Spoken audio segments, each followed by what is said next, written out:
Hello, students, once again, and this time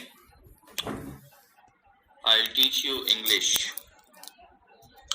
In my previous videos, I taught you lesson number 1, A Letter to God.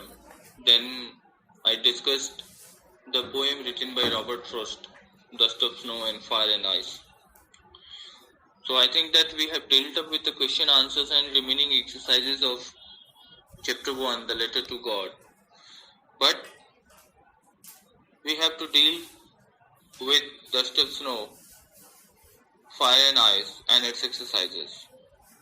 This period will especially focus on that particular exercise of the poems Dust of Snow, Fire and Ice written by Robert Frost.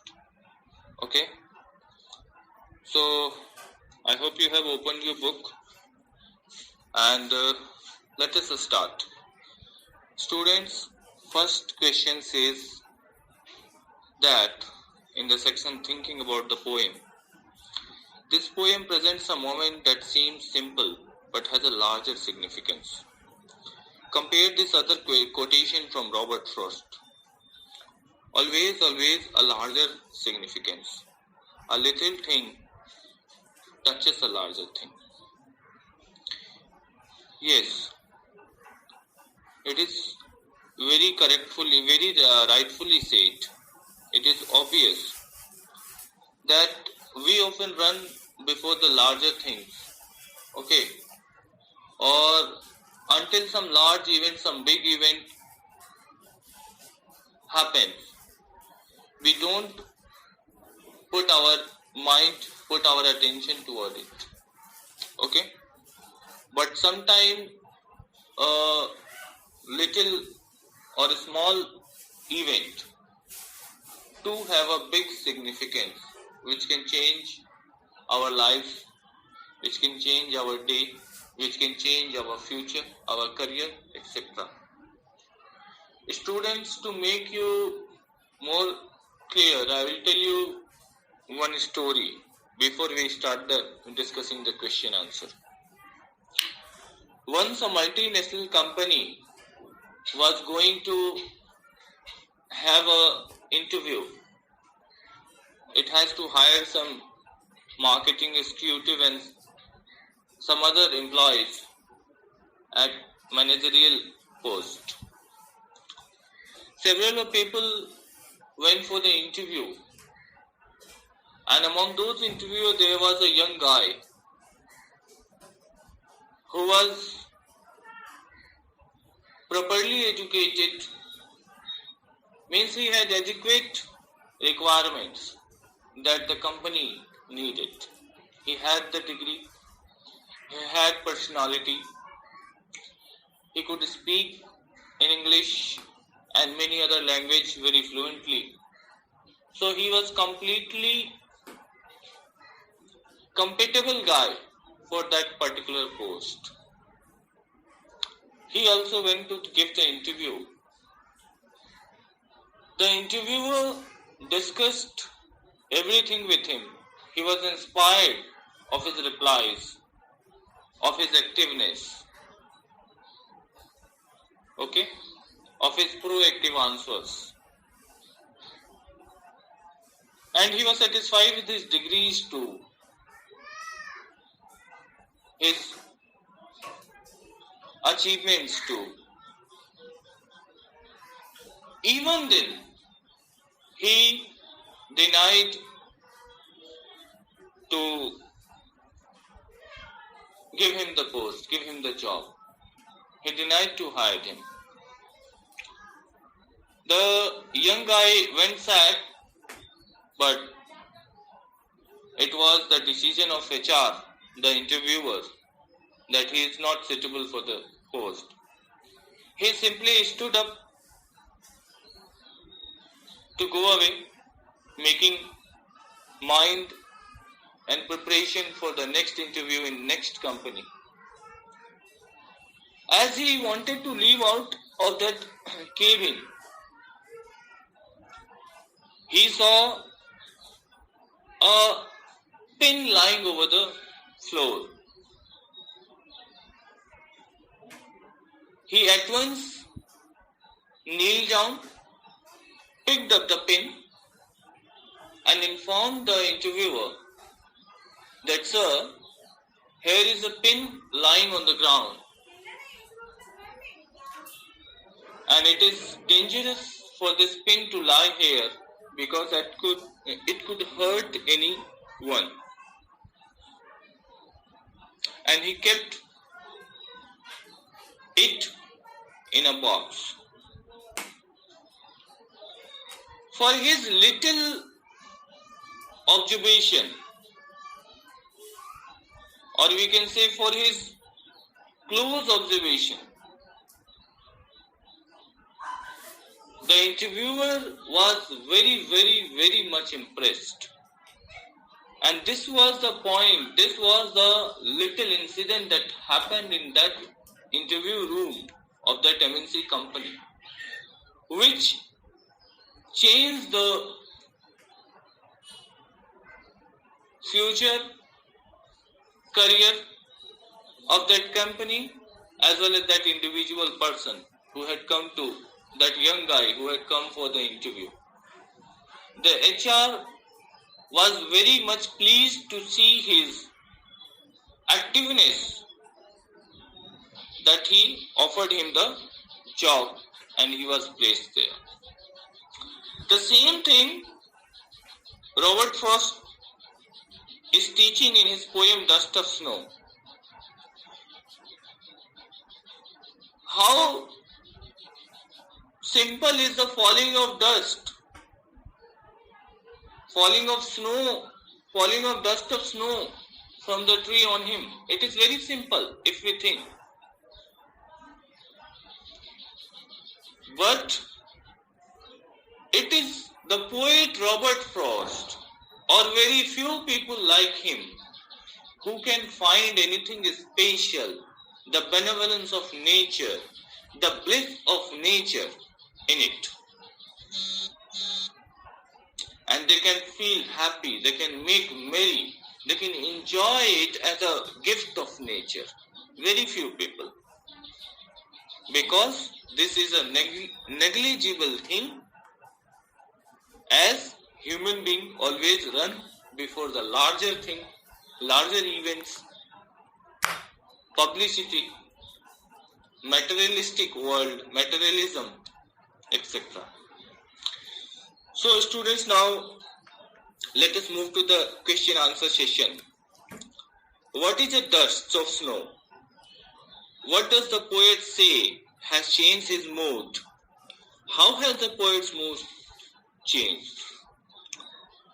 Dust of snow is just particle of dust that fell upon the poet from the branch where it had frozen.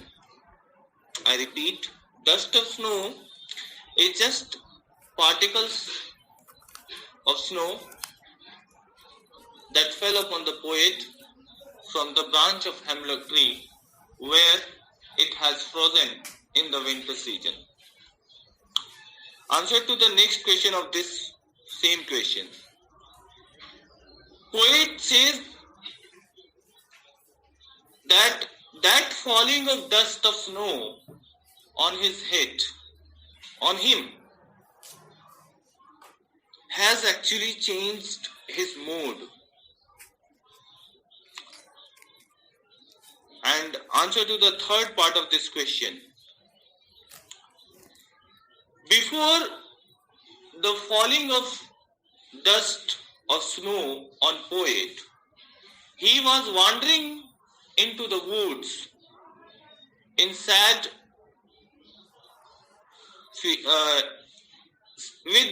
filled with sadness. He was wandering into the snow with his heart filled with sadness. He was grieving for something. He was repenting for something, that he has achieved nothing that day.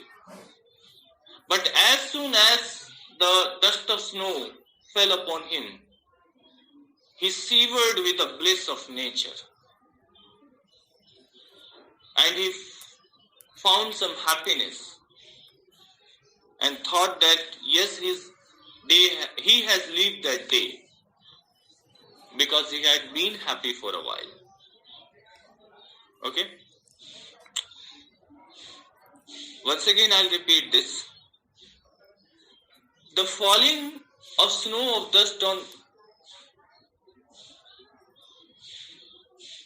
the poet has definitely changed his mood, because before that event he was just wandering into the woods with his heart filled with sadness.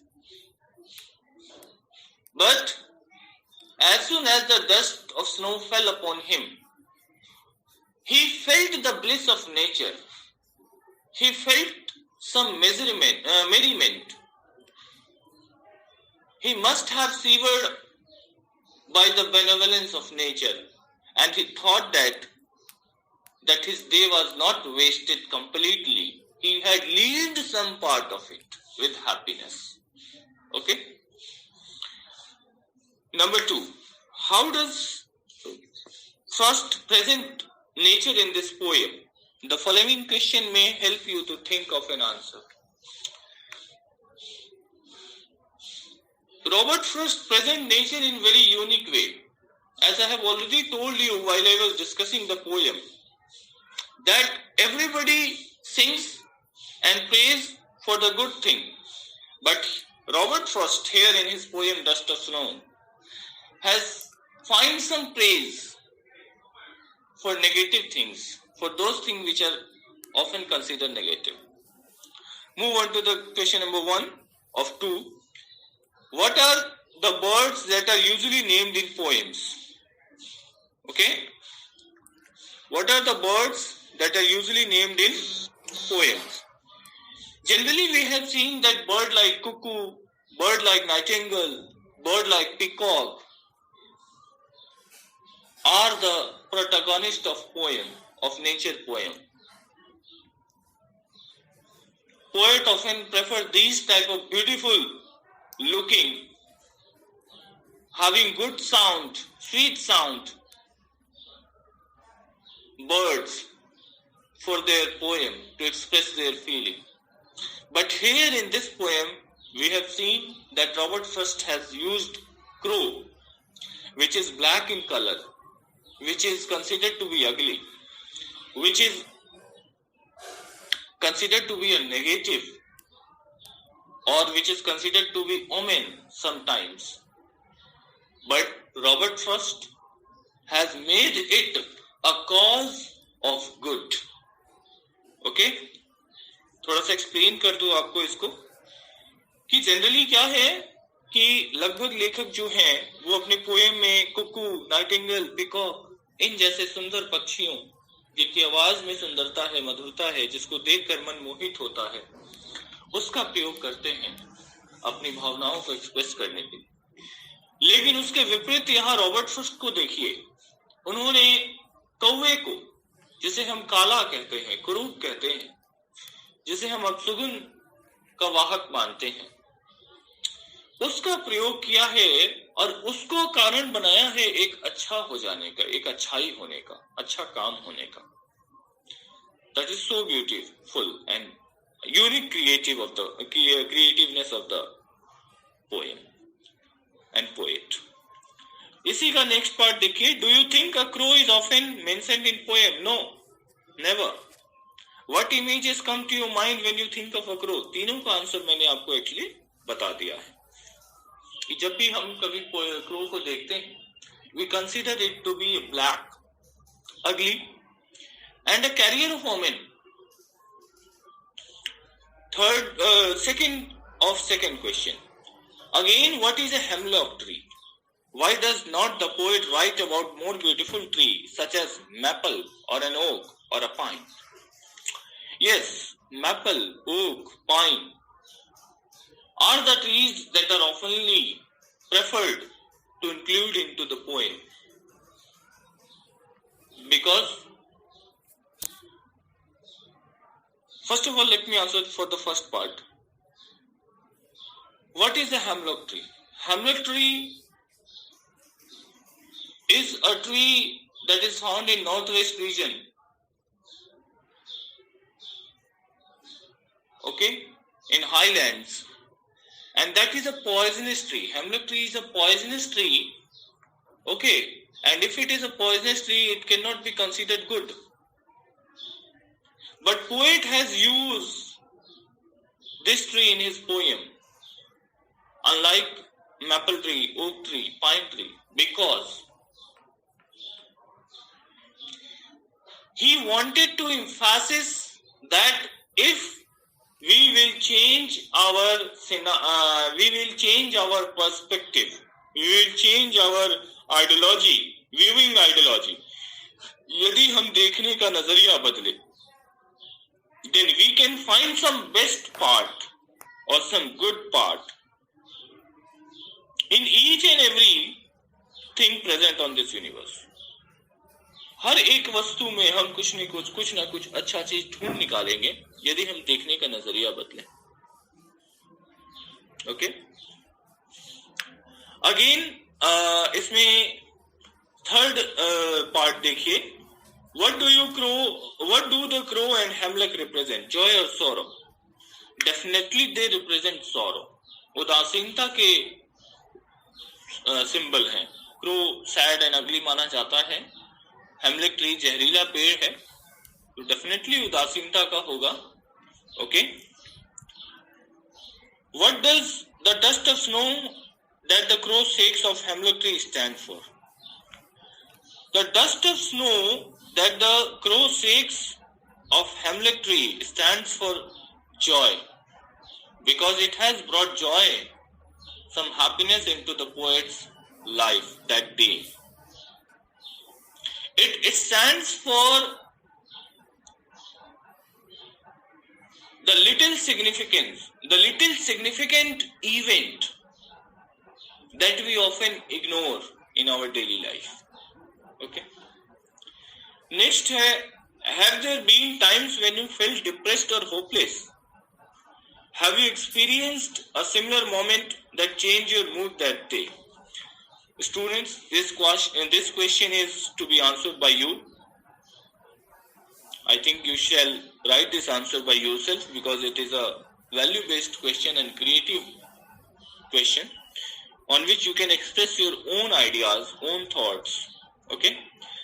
But I'll give you some idea that there are many a times when an individual is depressed or hopeless in his life.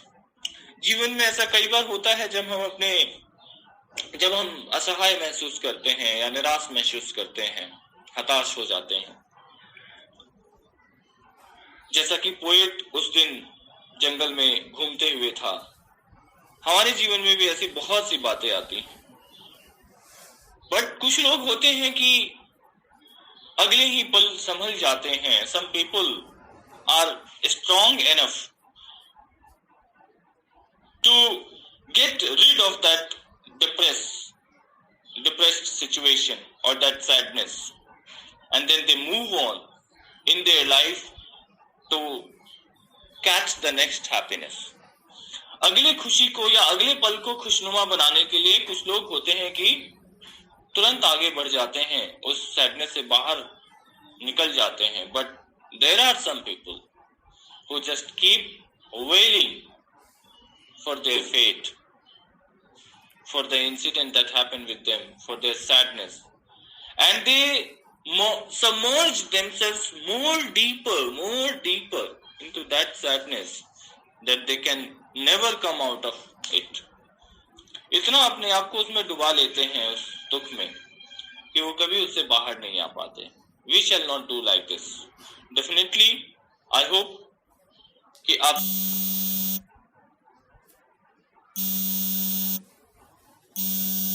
सभी के answers में क्या होगा कि बिल्कुल आप तुरंत उस दुख की घड़ी से उबर आते हैं और नया खुशी ढूंढ लेते हैं. Okay, so this was about all the question answers discussion and detailed discussion of dust of snow. I hope you understand everything. Okay, so the audio is being long and that's why I think we will deal the fire and ice in my next audio. Okay, till then, take care. complete the exercises, complete the chapter for your home assignment. Okay, bye.